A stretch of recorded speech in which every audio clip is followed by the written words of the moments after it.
UTV न्याय यात्रा हम निकालना नहीं चाह रहे थे, पर सरकार ने हमें मजबूर कर दिया कि आपके साथ हम न्याय नहीं करेंगे। तो हमें मजबूरन दिनांक 28 मार्च 2025 से अजमेर जिला कलेक्टर महोदय को ज्ञापन देकर के हमने यूटीबी न्याय पैदल यात्रा प्रारंभ की, जिसमें हमारे सभी यूटीबी के जितने भी साथी हैं, नर्सिंग ऑफिसर, फार्मासिस्ट, एएनएम बहनें और रेडियोग्राफर ने अपनी पूरी आहुति देते हुए इस पैदल यात्रा में हमारे साथ न्याय करने में सहयोग दिया।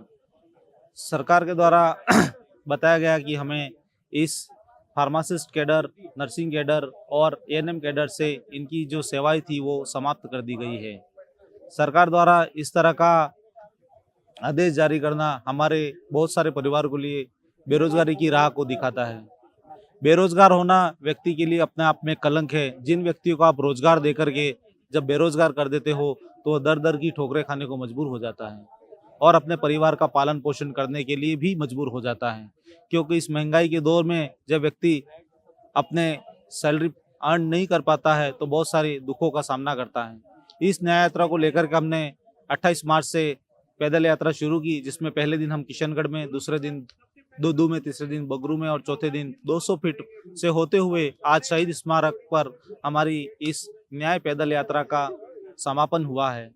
हमारे सभी संघर्षशील यूटीबी के साथी हम सभी को सहयोग प्रदान करने के लिए यहाँ पर एकत्रित हुए हैं और हमारा सब लोगों की यही मांग है, सभी कैडरों की, कि सरकार हमें जहाँ पर परमानेंट भर्ती आने के बाद में जहाँ रिक्त पद हैं वहाँ पर सभी कैडरों के साथियों का समायोजन करे और हमारे साथ सरकार न्याय करे।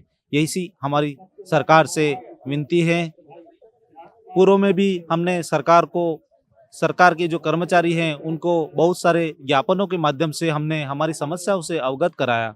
अवगत कराने के बाद भी इन अधिकारियों द्वारा हम यूटीबी कार्मिकों पर ध्यान नहीं दिया गया और अंततः रिजल्ट ये रहा कि हमको एक एक करके फूट डालो राज करो की जो अंग्रेजों की जो नीति थी उसको अपनाते हुए एक एक कैडर को धीरे धीरे यूटीबी कार्मिकों को इन्होंने हटवा दिया, जिससे बहुत से लोग कार्मिक जो थे वो बेरोजगार हो गए।